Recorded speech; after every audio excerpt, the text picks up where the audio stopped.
still buys them wind-up robots to play with. It's the wind-up merchant himself, Jonathan Ross.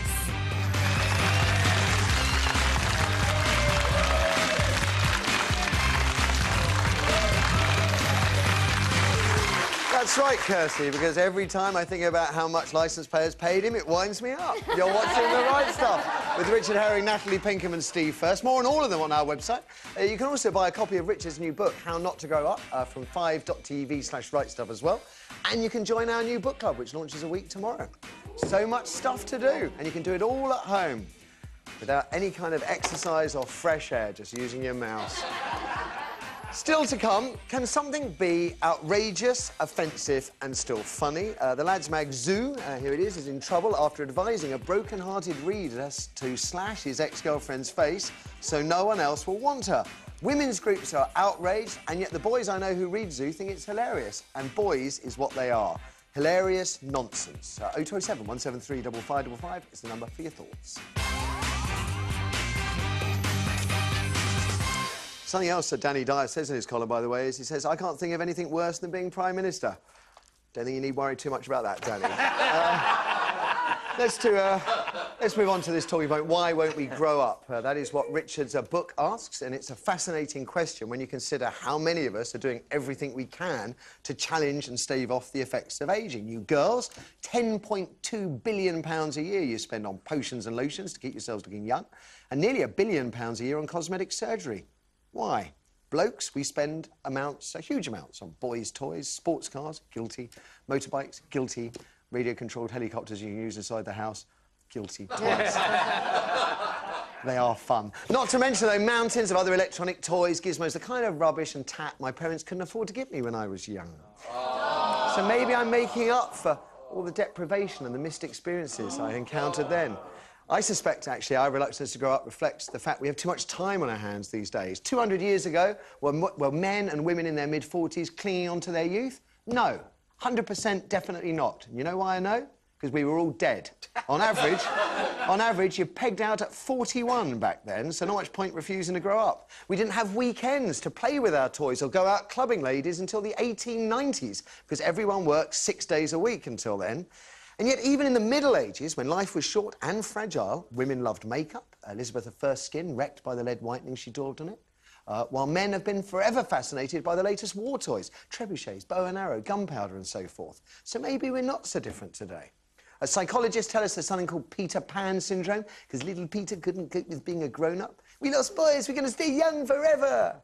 In a moment, your thoughts and theories on why we don't want to grow up. But first, Richard, is it something new, special, 21st century issue, 20th, 21st I think it is a new thing. I think it comes about because of, you know, massive shifts in the way that our lives operate. Like you're saying, because we have more free time, because we have effective contraception, it means you actually have a choice about whether you have kids or not. And I think, you know, with my parents' generation, you know, you'd either get married straight away and have kids, or you'd get pregnant and you'd get married. So, you know, now we have the choice not to do that. And obviously that's a massive responsibility. If you've got kids, you have to grow up a little bit at least to look after them. And I suppose you're able to concentrate on your career, you're able to have the... I mean, I talk about in the book when I went to my careers advice in the early 1980s. You know, I said I wanted to be a writer and a comedian, and he just went, well, you can't be that. And they had some primitive computer program saying I was going to work in a bank, and I thought, well, I know I'm not going to do that. Policeman. Did you? Yeah, but, you know, I mean, if they'd said something that, like, if they'd said teacher, I'd have gone, oh, OK, I probably will be a teacher because all my family are. But, you know, I knew that wasn't going to be that.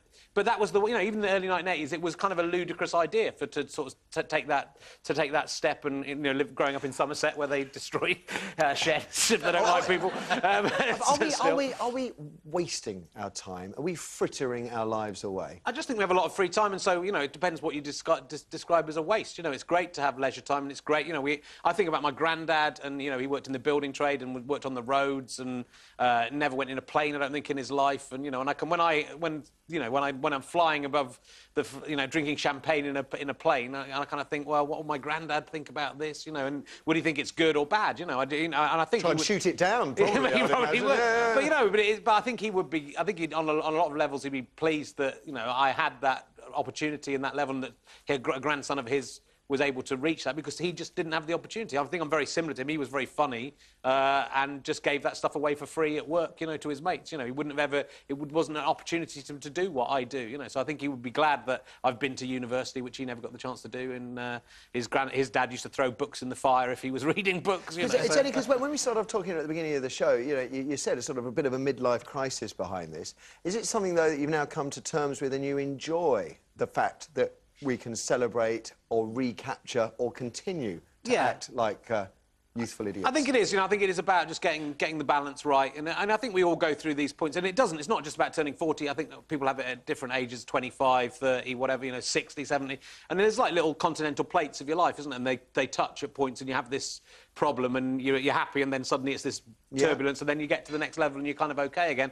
And, you know, there's a lot of things I read the book and I think, well, I'm still doing that. And there's a lot of things where I think, oh, thank goodness I've moved away from that. But, you know, I had a guy, an 81-year-old guy, came to my book reading in Norwich last night called Derek. Hello, Derek, if you're watching. And he was just he'd walked in from the edge of Norwich. He was still very young at heart. He was saying it's great to stay young. I still feel young. And that's a great thing, you know, to start thinking, oh, I'm old. That, you know, our parents' generation, if you're in your 40s, you'd put on the cloth cap and the slippers and sit at home doing nothing. It's great to get out there and enjoy life. So now, what I want to know from you, Natalie, is would you accept that girls are just as bad as boys on this score? I don't know about that. I do think that I buy into this whole Peter Pan syndrome thing because I think that adulthood is loaded in our minds with responsibility and problems. And therefore, if we can stave it off as long as possible, then great.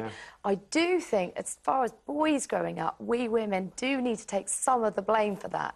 Because I think that men tend to go from mother to wife, and because we've got that need to nurture and we love to mother our men, we kind of let them act young and we let them, they kind of go, oh, ball and chain. They love to be mothered, but then they'll try and say to their mates, oh, God, the ball and chain, she's give me the pink ticket tonight. Do you know what I mean? And yeah, no, I hadn't considered it. I think it's a brilliant point. But what about girls, though? As well, because there is this obsession. No one likes to grow old, but it's kind of external, though, with girls, and it's all about appearing to look young, maybe, rather than... Well, it's the pressure to stay young, to keep our young boys interested, isn't it? Yes. Yes. God Steve? damn it! You have no reason to fret, Natalie. I'm cool with it. I tell you, I think it's a great thing that we are younger at heart, and it's great having kids, because I think that what my kids had that you know our generation didn't have is this incredible interaction, generally, with their parents. You think this is a good idea? Yeah, of course, because you're actually getting more out of your kids growing up than just going seen, not heard. You don't think that sending them up? You don't think sending them up chimneys and getting some kind of cash back? Damn right. Yeah, that's a great idea. Is a better But policy? it's all about balance. Yeah. And I also think it's since the 1950s and 60s, since the advent of popular culture, and this kind of, you know, since the teenager was king. Yeah. That since then it's great. You know, I love the fact that you still see people that are kind of from the 60s still enjoying that. They refuse to let go. And you know, older people have to see adverts for Saga holidays, which were just about sitting in a room drinking tea. And now it's about windsurfing and abseiling. Viagra! I mean, that's brilliant. It's fantastic. Yeah. You know, it's great. And it's weird because when you do see people that your age that start to dress, you know, that are dressed a little bit conservatively and are already kind of middle-aged before their time, you do think that's a bit sad, you know. OK, well, let's see if people at home agree with that. Kirsty?